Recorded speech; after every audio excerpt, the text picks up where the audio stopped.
Expanding your business beyond Kenya's borders. When is the right time? What are the key things to consider before exporting? And in our Made in Kenya series today, making money from glass.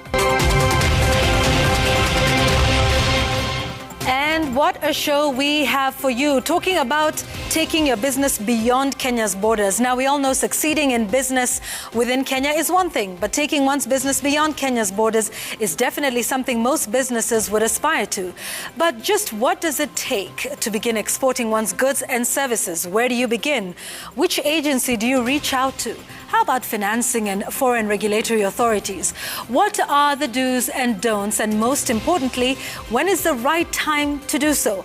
All of these questions will be answered on the show today, Business Now. Good afternoon. Welcome. Thank you for joining us. These are the guests that we will be speaking with on the show today.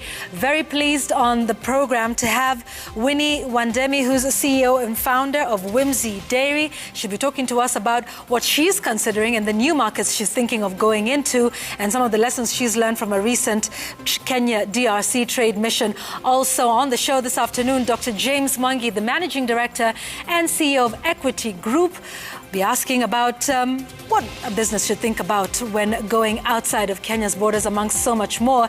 Sally Kahiu is Lead Coordinator, Women in Manufacturing at the Kenya Association of Manufacturers. She has quite some advice for manufacturers as well. And Dr. Wilfred Marube will be joining us live from Dubai. He's the CEO of the Kenya Expo Promotion and Branding Agency. He will be telling you what sort of support they would give you should you consider exporting your goods and services from Kenya.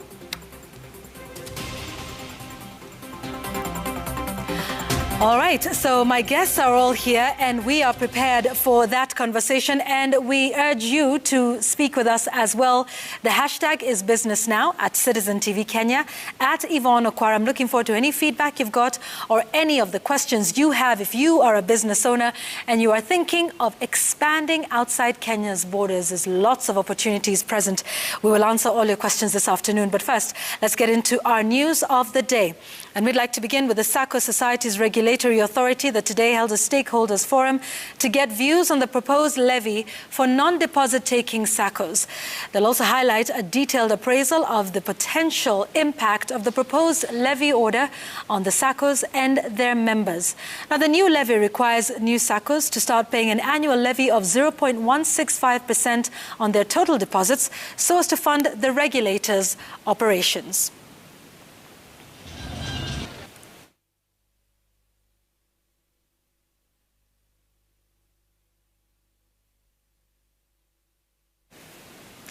Now, after trying various crops following the death of tobacco farming in the region more than 3 years ago, a number of farmers in Kuria region have found hope in cabbage production.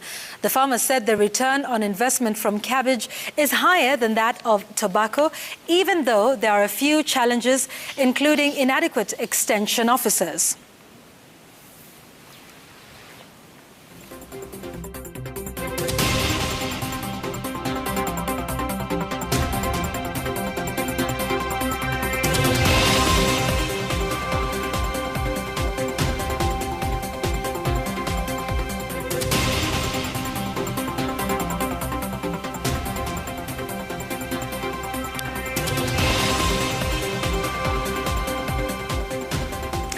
And finally, the Kenya Tea Development Authority Managing Director Alfred Njagi and the Finance Director Benson Gare have resigned.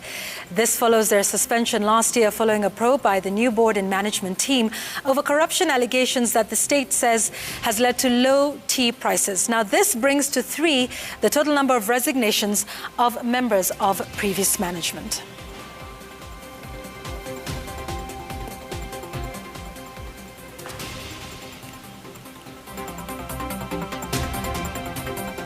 All right, so that's our business news of the day. Remember, we'll have more for you in our 9 o'clock and 7 o'clock bulletins. But let's get into our discussion here on the program today, and it's all about expanding your business beyond Kenya's borders. My guests are all ready to speak with us. I would like to begin here in studio for a moment with Sally from the Kenya Association of Manufacturers. Sally, thanks for making time for us on Business Now. Just a quick one from you on what businesses why should businesses think of going outside Kenya?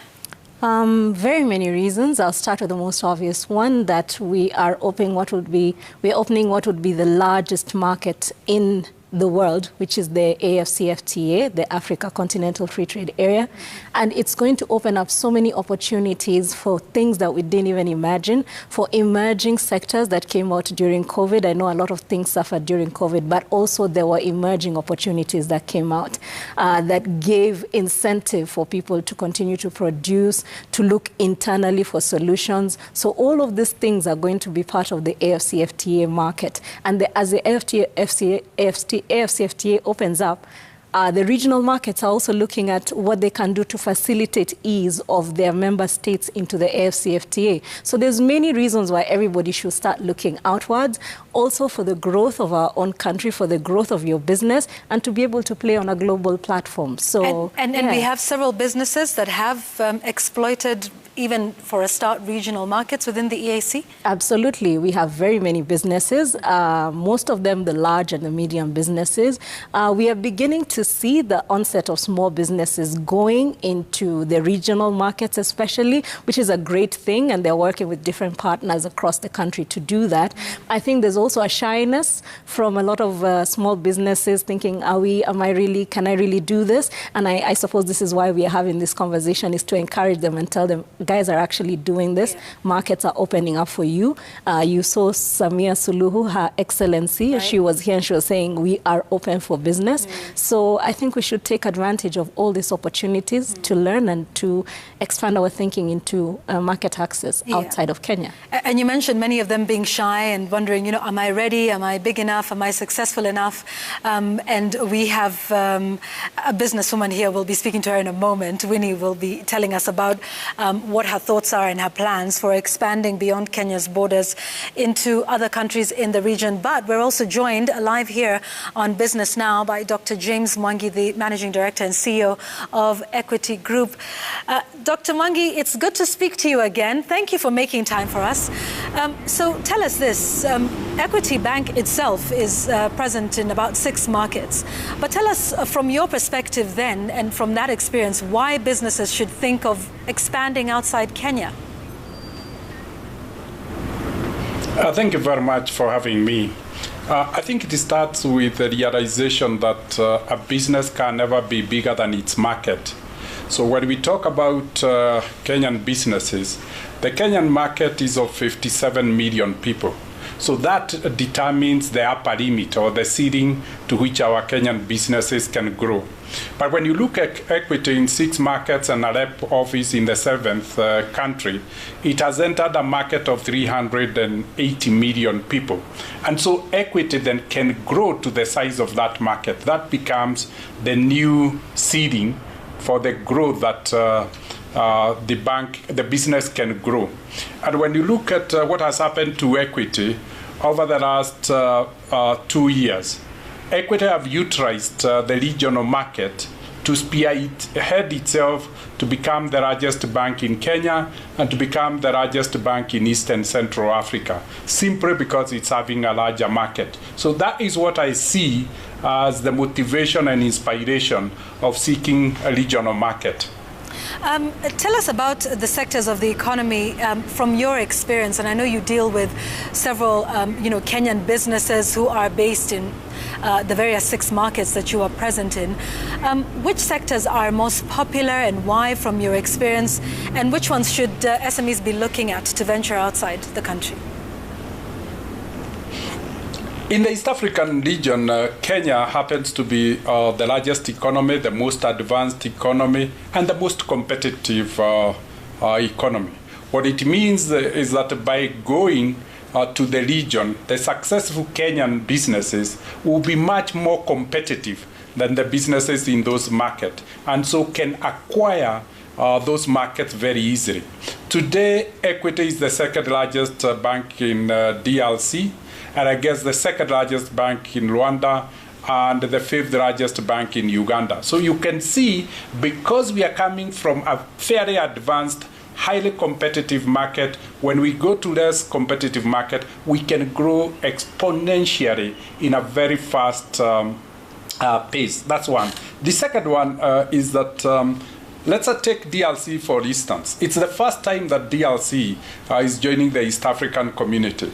DRC had completely relied on global supply chains. All those global supply chains are disrupted, most of them are broken, and hence Kenya can fill that void that exists, where like where we experienced, we can't get vaccines. Early alone we couldn't get PPEs until we started producing them in the country. Kenyans can lead the regional production, the regional distribution across the board. When I look at the businesses that have gone back to DRC, we have seen Jabojet bouncing quickly after our mission to DRC. It has realized there is an opportunity of logistics, and it has now become the cargo plane of taking goods from Kenya to DRC. That was a huge opportunity. Housing is a very huge opportunity. But to me, the biggest opportunity, given that Kenya has an advantage of being a service-oriented economy, is to service the mining industry. We can populate ourselves to the entire value chain of all the commodities that DR produce. We should be the ones, for instance, doing boreholes for water for them.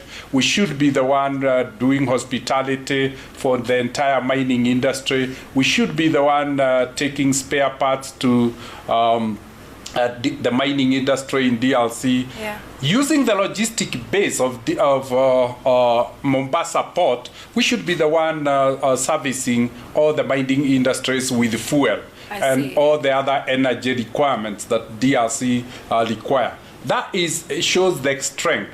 With the money that is coming to DRC because of record commodity prices of its export, that money is trying to find a home to spend on. We can sell our education, our schools here to provide education for the families that can afford the higher quality Kenyan education. We can sell our hospitals for the citizens of DRC who can afford our health. So I would say the whole spectrum, consumption of government, we should be the suppliers to government. So it is every segment that is open, because DRC is where Kenya was in the 80s. But the last one is Uganda. I see we had started the development of oil industry here before Uganda. We had invested heavily. Now Uganda has gone into final production agreement. We should transport the equipment we had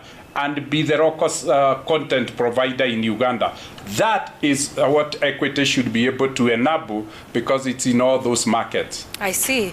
And that's really giving us a good scope of some of the areas that we can exploit. Thank you. Production, distribution, logistics, education, spares. So that's some good insights, Dr. Mangi. Thank you. Stay with me for a moment, because I want to speak to Winnie Wandemi. She's the CEO and founder of Whimsy Dairy, and she was actually a part of the Kenya DRC trade mission that took place towards the end of last year, that was put together by your organization. Winnie, karibu sana. Tell us, first of all, about your business, how long it's been in operation, what you do, and at what point you said, well, maybe Whimsy Dairy could be in Uganda, Tanzania, or wherever you have thought about. Perhaps you've thought of some place further. Maybe I'm limiting you. No, thank you. Yeah. Okay. Whimsy is a dairy company. It's been in Kenya market for over 10 years. What Whimsy does, we buy milk from farmers, process it, pack it in different sizes, and sell it to the BOP market and to the general family. So why we thought of expanding, it has always been in our plan to expand to other markets. We've been looking at the East African countries, And having had the opportunity when we were taken by the Equity Bank, we grabbed it, and we were able to just confirm that it's really a market, as the CEO has just mentioned, that it is a real market for our farmers' milk.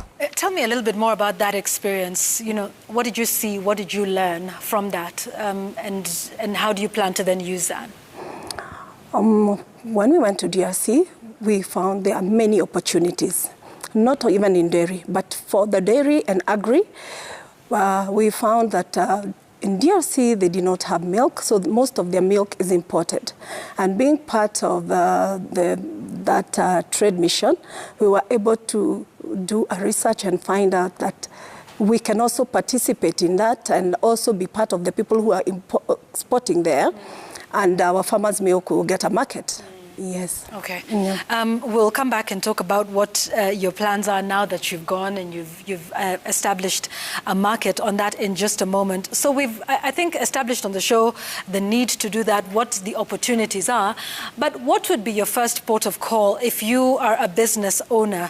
Well, you know, is there a government agency that would give you the information that you require? One of them actually is the Kenya Export Promotion and Branding Agency. And we spoke to Dr. Wilfred Marube, who's the CEO of that. And, you know, on just what does KEPROBA do? Promotion Branding Agency, whose acronym is KEPROBA, but which we refer to as Kenya Export Promotion Branding Agency, is a body charged with promoting Kenyan export products and also positioning the Kenya brand nationally and internationally. So that is our role, and we are here at the Expo to promote the country and to position our image among the 192 countries who are participating. Other trade facilitation institutions and as trade promotion institution, our role is to ensure that we take the SMEs to the market. As we speak right now, we provided opportunities for the small and medium enterprises to showcase and sell their products within the Expo itself. Already we have an exhibition at a place called the Dubai Exhibition Center. We also have another place which we call the Kenyan Kiosk, where by SMEs are participating. We also have some products which are being sold at the Kenya Pavilion. And most importantly, we also have Kenyans who have supported to and provided space at the Global Village so that they're able to have an opportunity of putting a few shillings into their pocket. That's right. So he's currently at the Dubai Expo. Everybody is in Dubai, by the way. Everybody's in Dubai. But we spoke to him about that. So now you know what the Kenya Export Promotion and Branding Agency does. We'll go back to Dr. Marube to talk about what sort of assistance they provide and, you know, what markets we should be looking to, you know, in the region and across the continent. And Sally, this is one of the key areas, right? You know, finding information on the right markets, isn't it? Yeah. How do you begin? You know, so you've decided, all right, this is something we want to do. There's lots of opportunities that exist in the EAC and across the continent with the AFCTA. So, you know, what next? What's the next logical step in your view? The next logical step is to look for associations or organizations such as ours, such as KEPROBA. We have the Kenya Association of Manufacturers, which is 62 years old this year, which has been doing this for years, really just facilitating, trade facilitation, business facilitation, offering information on compliance, on regulatory issues, on standards, just so that you're not going into a new market blindly. You're going in there with information. Your product is actually of the expected standard of the new market. What do your new customers look like? That is information that is provided within this kinds of association. I know the Chamber of Commerce does that as well. So don't be by yourself. Don't be somewhere in a vacuum. Yeah. There are groups of people like you who are looking for information, and they're congregated here within the Kenya Association of Manufacturers Chamber. We link, we do things with each other. With the Kenya Chamber of Commerce, for example, we had successful county interventions for women in manufacturing last year. And we had a lot of people coming out to say, I make canola oil, but I want to go to Tanzania. Okay. How do I do that? So that's information we provide. And many people think we have to get to this level of success to then start to say, oh, you know, what's happening in Tanzania, what's happening in Uganda. Is that the case, you know, for you? Did WIMSI reach a point where you have peaked, you've done everything you can do in Kenya before you do that? Because there's what Sally was talking about in the beginning, that doubt. When is the right time? Maybe I've not conquered Kenya's markets enough. Yes and no, because when you're looking for a market or when you're doing a market, you always have a plan. So in our initial planning, we already planned to one time to move to the East African market and just explore the outside market. Right. So as a WIMSI, we have seen that it's a market that we can be able to market our products, and there's a lot of opportunities in DRC, like what we found out. Being part of the market that we already visited, it is a market that we can really hit into. Is there a right time? Yeah. Is it also an instinct thing? I don't know. No, it's always the right time. Yeah. You can never have enough market for yourself because every time you want to grow your business, you want to onboard many farmers, you want to serve many families. So it's always the right time to go out there and just to make sure that you venture into business. Okay. But what I would only advise is that be attentive to detail also.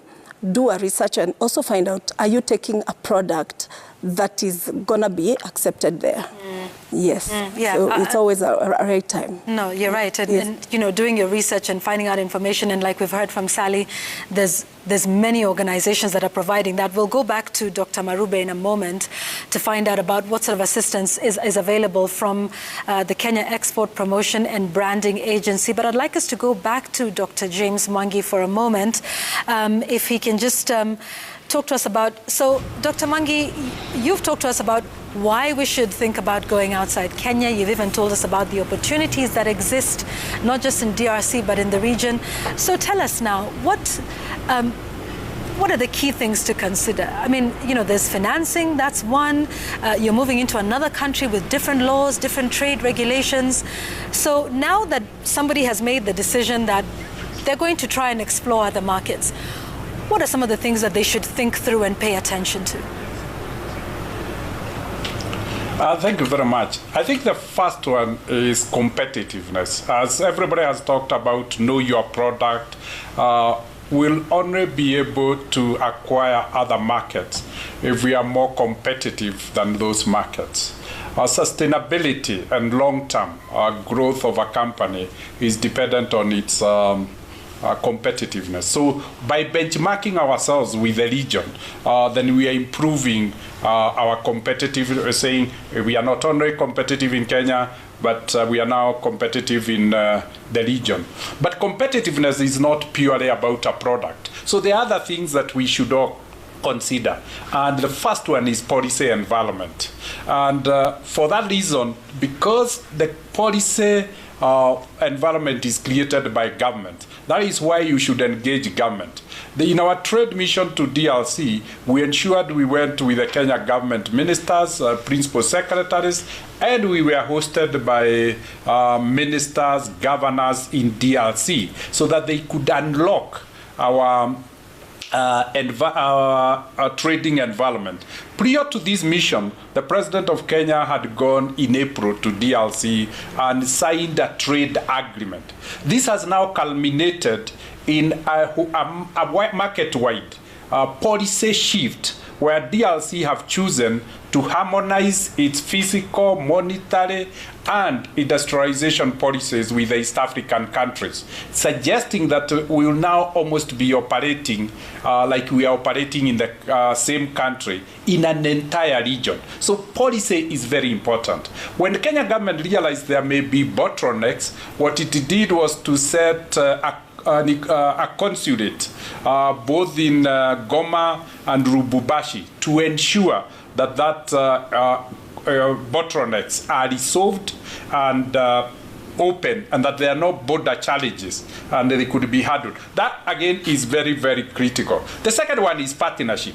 Understand the culture of the people that you want to trade in. Yeah. And so the best way of doing it is through partnership, and that is why we ensured our over 300 Kenyan business people that went to DRC were hosted by over 2,000 Congolese businessmen and women, so that essentially It is partnerships and collaborations. It's not going to conquer markets, it's to go to seek partnership. Yeah. The humility that it should be a win-win situation, that counts. And then, of course, you ask yourself, have I built the relevant capabilities? And capabilities require human capital. How is your human capital before you go out? Because there will be challenges out there. Yeah. How is your financial base?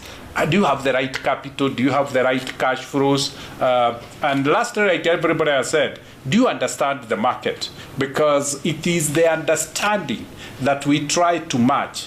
What we have from Kenya is supply. DRC is providing with demand. Are the two matching? Are they plugging into each other? Such that is not cross purposes. So that deep understanding of the market, whether you call it research, whether you call it by whatever name, is very essential for success. And lastly is understanding where the market is. You engage at where the market is and then take it where you want it to go. You don't go and create, for instance, an experience that the market is above the market. You engage the market at its level, and then slowly you can innovate with the market. Yeah, thanks for that advice. In other words, Dr. Mwangi, what you're saying is, tusiende huko na kifua. Absolutely. Absolutely. We'll come back to you in a moment. And don't go also with the pride that you know you are not going to save DRC. Yeah. You are going to exploit an opportunity DRC is offering you. Absolutely. And I like what you said about having the Kenyan business delegation also meeting with the Congolese delegation. And so just understand that, because cultural differences can play a big part in whether you succeed or not. And, we've seen many companies, from other parts of Africa that have come to Kenya and closed shop, only years after. And so understanding those cultural nuances, I think, is very important. Thank you for raising that, Dr. Mwangi. We'll come back to you in a moment. So we're talking about research and understanding the market. Where would you get that information? Dr. Wilfred Marube, who is the CEO of Keprova, has that answer for us. Yes, from our assistance, our job is that we provide information free of charge. We provide market intelligence free of charge. We're able to make sure that they meeting between buyers and sellers free of charge without them actually having to spend anything. So I would say that we are there to provide support to them, and our job is to provide information, to provide market linkages, and also to some extent facilitate their travel and their participation at exhibition fees through sometimes waivers or through sometimes some subsidized rates that the government is able to undertake to make sure that they participate in such exhibitions. Yeah, and I guess the big thing we're talking about is markets. Which markets are available? Dr. Marube also had something to say about which markets Kenyan businesses should be looking to. Yes, for trading partners are Uganda. But other trading partners within East Africa have huge potential. And the challenge is, how do we grow the market in Tanzania? How do we grow the market also in Rwanda, in Burundi? And of course, how do we penetrate the market in DRC Congo, who are likely to join the East African community anytime now? DRC is the place, right? Everybody is excited about the Democratic Republic of Congo. I saw you nodding your head a lot to what Dr. Mwangi was talking about in terms of, understanding policy. But I think it's also about, having your head on the ground, because it talked about, the trade agreement that was signed between Kenya and DRC, the policies that are there. And so this is important as well, to just... So beyond just saying, I'm in the dairy business, or I'm making body butters, or this is what I'm doing, just understanding, what your governments are doing and what trade agreements are being signed. Correct, Sally? Yeah, that's true. It's important to know what's going on behind the scenes. As most of the speakers have talked about, market intelligence is not just about the data. The data is great, and knowing who's doing what and who's doing something that is close to your business. Yeah. But it's also knowing what environment are you walking into? What does the immediate future look like for this sector that you're going into? Have there been bodies that have been put up, or institutions to facilitate licensing, for example, or certification? What kind of skills are on the ground, can you go there and offer employment? Because I presume this is also something that we are expected to do as investors. Yeah. Winnie, you wanted to add? Yes, I also want to say that, like when we went to DRC with Equity Bank, they had organized a very good platform for everybody. If you're in manufacturing, we were able to meet the manufacturers there, so we had a talk. If you're in infrastructure, so we were able to understand a few things. We were also able to meet with different groups. Even if you're in agri, you would meet with any other group. So we were able to understand. So for the people who went, I would say it was a plus for all of us. And I think it is a good thing because we were able to learn the policies. We also had some trainings there, and Equity has really done a good job for their business. Okay, and training, is important as well. If I'm, say, a cottage industry, can I come to the Kenya Association of Manufacturers and I'm thinking, what is out there? What sort of support can I get? Yeah, absolutely, and thanks for that question. So first of all, Kenya Association of Manufacturers actually does house a lot of micro and small businesses. So it's not just large or medium. And we do offer our support we have a manufacturing SME hub, which looks specifically into the needs and requirements of SMEs in industry. And our approach is in three ways. The first one is capacity building, which I think we all agree that SMEs need. And we look at it in three phases. Number one is the incubation phase, which we offer to startup businesses and micros and cottage industries, as you've said, business rescue services, business diagnostics. That's what happens in the startup incubation space. And then we go to the acceleration space. Does your business need to be accelerated? We offer market linkages. We offer financial linkages. And then we go up to the scale-up stage. And here we look at how we can help your business get to the next level by, again, business growth programs. We give like 6 to 9 weeks business growth programs with banks especially. Yeah. So banks are also members of Kenya Association of Manufacturers, so that we can co-create these services together and the solutions together. And the other approach is policy advocacy, which is what Kenya Association of Manufacturers is mandated to do. So as I mentioned, regulatory space, looking at what, I'm glad that Dr. Mwangi has talked about it, non-tariff barriers, this come up all the time. Yeah. How do we help you address that as a small business? What are the specific challenge for small businesses? What are the specific challenge for women's businesses? Yeah. And how can we begin to address this from a policy level? And then the other approach is through membership. So we have a special fee for the small small micro. Just what happens and how do you get in touch with each of them? What are the plans for Winnie Wandemi and her dairy business? When will they be conquering the DRC? And some final words of advice from both Dr. James Mwangi and Dr. Wilfred Marube. This is Business Now. We're back in a moment.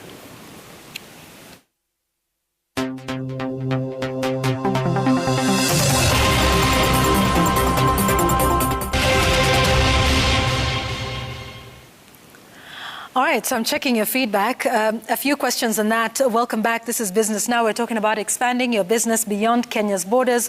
What do you need to consider and how do you get yourself started? My guest is still here with me in a moment. And by the way, I just need to remind you that, like I said, everybody is in Dubai, including our Dennis Otieno and the business team. So he'll be telling us a little bit about what's happening there, what is expected. Over the next week, it's critical, and Kenya is doing quite a bit this week in Dubai. So we'll be getting a feel of what's happening there in just a moment. That's our exhibition. That's what our stands and everything look like in Dubai. So we'll be going back there in a moment to just give you an update on that, as well as Made in Kenya today. It's a lovely couple doing some great things with glass, and you don't want to miss that. So I've got a lot, so I will get right into it. I think I want to get closing comments, and I'll start with you, Winnie.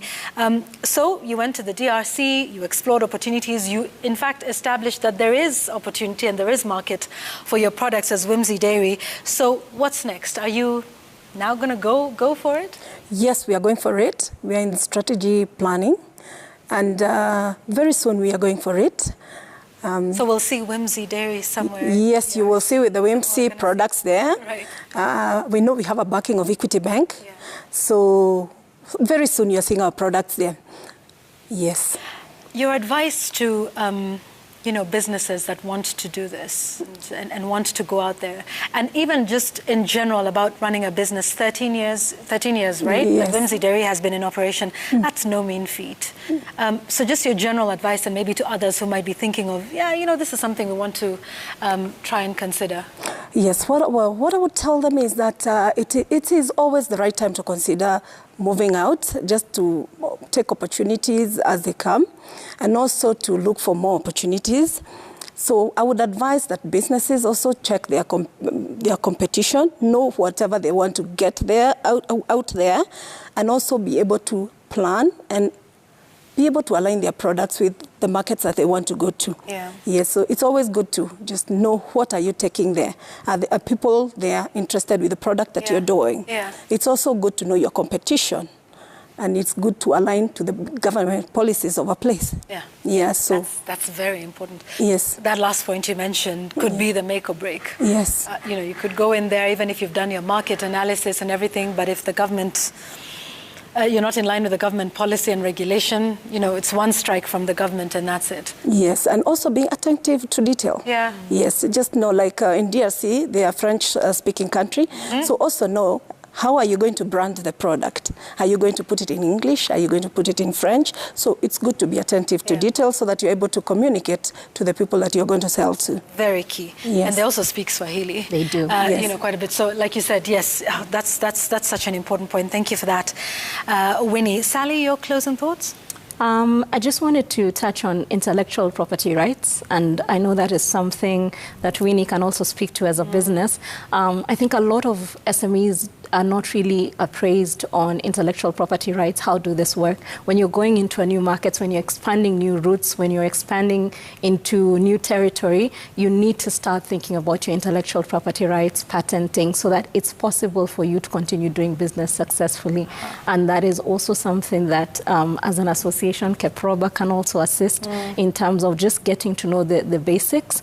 We have a Kenya Institute of, yes, we have a KIPI who help with property rights issues, and also property rights can help with product development, research and intelligence. So that is also something that is key for small businesses. And also, as I close, let me just say, as I said, nobody is working in a vacuum. So we have all of these networks. With the women in manufacturing, we are doing county interventions. We are going into counties. We've gone to Nyeri, Meru, we've gone to Elgeyo Marakwet.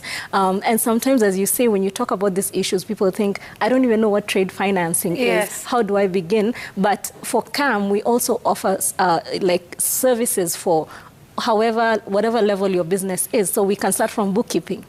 Just as simple as bookkeeping. How do you keep your books? What do your accounts look like? Then we move from there to trade financing and what other business strategies in terms of fiscal strategies there are. So just think of that. Think of yourself as worthy of moving into a new market. You're bringing something, and we are here to help you do that. Yeah.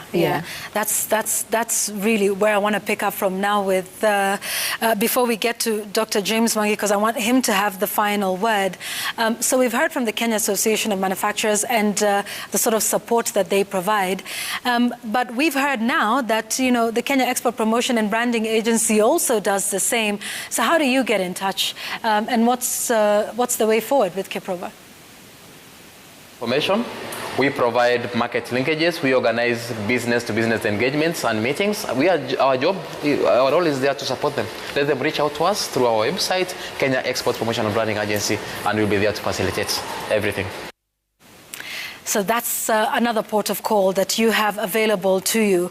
Dr. Mwangi, let me have your final thoughts. So, and let me couch it this way, because, Sally from the Kenya Association of Manufacturers is asking businesses to consider themselves worthy and that they are giving a product and a service that is needed. And you talked about supply and demand. But Dr. Mwangi, some people might think, expanding across borders, that's for the big companies, that's for Equity Bank, that's for, all of the other big ones. We largely speak to the SME sector on this show. Is this something that is possible for SMEs? Just your final thoughts on that for many who are thinking, expanding beyond Kenya's borders, that's not for me. I'll wait until, I have a turnover of 100 million every year and I have 600 people on my staff. What do you say to them?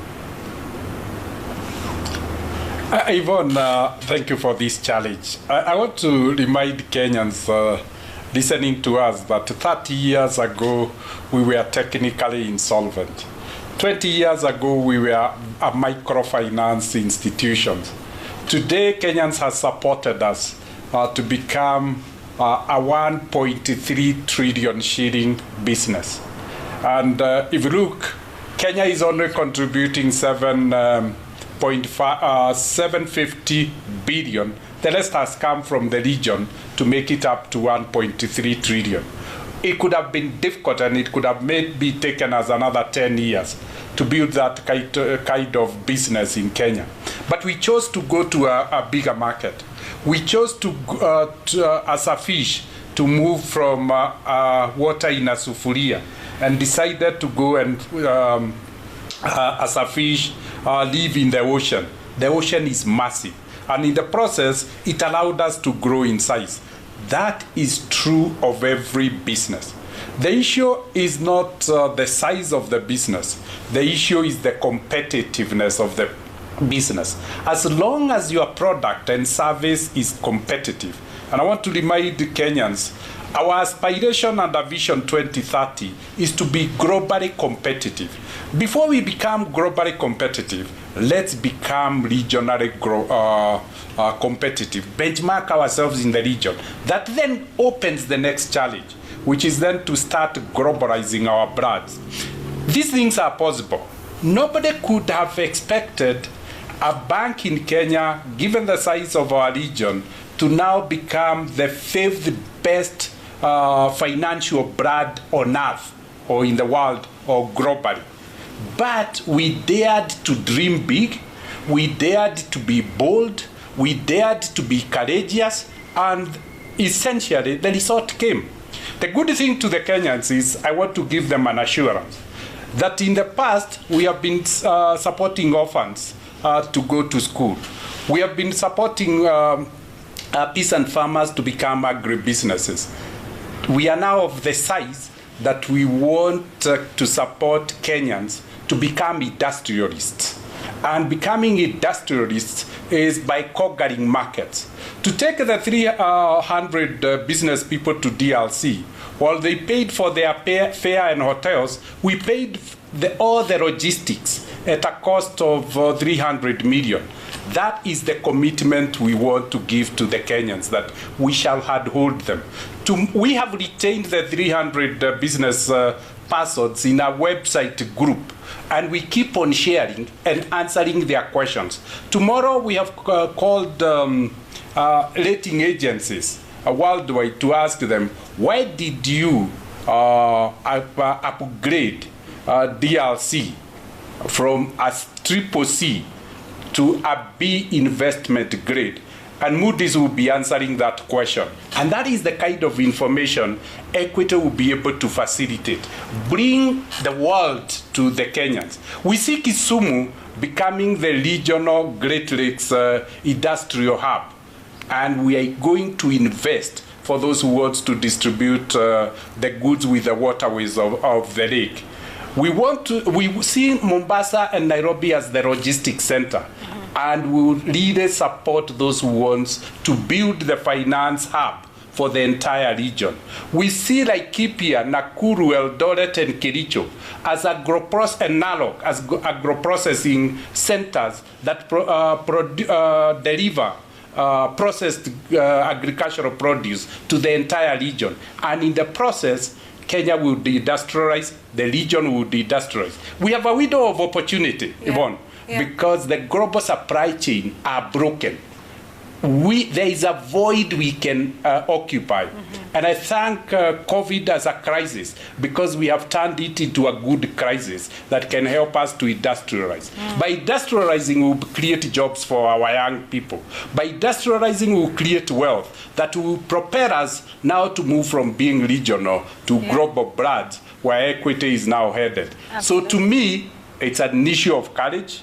It's an issue of self-confidence that I can do it. Yeah. We have done it together as Equity. It's the members who have done it for Equity. Why can't the member then accept to be held by Equity to do what Equity has done, to become a global brand and taking its customers to an entire region. Absolutely. To me, that is the challenge. And Equity is committed to keep the part of its bargain to this challenge, Yvonne. Thank you very much, Dr. James Mwangi, the CEO, Managing Director of Equity Group. Asante sana for your time. It's very good to speak to you again. Don't be a stranger. We love to have you here as always. And many thanks as well to Sally Kahyu, who is the lead coordinator for the Women in Manufacturing program at the Kenya Association of Manufacturers, also offering support to SMEs. Thank you as well to Winnie Wandemi, who's the CEO and founder of Whimsy Dairy. We wish you all the very best of luck in the DRC. Hopefully, if we travel over there, we can have some milk and some yogurt, and it'll be good to see, Whimsy Dairy somewhere, out there. You can be sure. Absolutely. And many thanks as well to Dr. Wilfred Marube, who's the CEO of the Kenya Export Promotion and Branding Agency, for answering our questions. Now you know that you can get in touch with them as well. He recorded those comments from Dubai. He is attending the Dubai Expo. And indeed, that's what I want to take you to now here on the show. That Dubai 2020 Expo has been running since October last year in the Gulf country of the United Arab Emirates. Our Dennis Otieno is in that country and tells us what Kenya has in store to attract more tourists at the Expo. The Dubai 2020 Expo is a global event showcasing various innovations, art and culture from various countries. We, as one of the destinations that are trying to recover, need to be here so that we are at the beginning of the start of destinations beginning to open up and market themselves. So the Expo is almost like a marketplace, and we need to be part of that marketplace. Like I said, we have over 150 countries here, both from our source market as well as emerging markets, as well as markets that we haven't looked at. And the opportunity of being here presents Kenya to the world. Kenya is among the over 150 countries represented here. We've come here with our trade partners from Kenya, and we are connecting them with the trade partners here in the tourism sector. One of the things that we want our partners to do is represent Kenya to their partners to their counterparts on this end, and see opportunities where we can start to drive visitation and of tourism to the destination. So it's not just a visit to showcase what we have, but we have come to do business. The key message from the stakeholders taking part here is to showcase Kenya as a leader in wildlife conservation and tourism. Flowers remain Kenya's biggest exports, and the UAE is one of those promising markets. Remember, during the pandemic, flowers almost became our window to the market, because you saw that we were able to export flowers even within the pandemic with the help of our national carrier. We exported flowers to the key market, which is Amsterdam, and they were able then to send our flowers to the world. So we were able to bring that joy back to the world even during the pandemic. So for us, today is a significant day. Hello, Kenya. So Dennis Otieno is in Dubai for that Expo all week, and so you can expect some great news, great reporting. Want to hear about Kenyans doing business in Dubai, and indeed what opportunities exist. In fact, just tonight, we'll be talking about Valentine's Day in what is a predominantly Muslim country. How does that work? The flowers you've seen there was an attempt at Kenya. Showing Dubai what sort of flowers we have here, and, of course, promoting that as well. I'm excited about the stories that we will see coming out of Dubai. That's at 7 with Steve Shitera, and at 9 with Dennis Otieno. Please do log in and stand by for that. So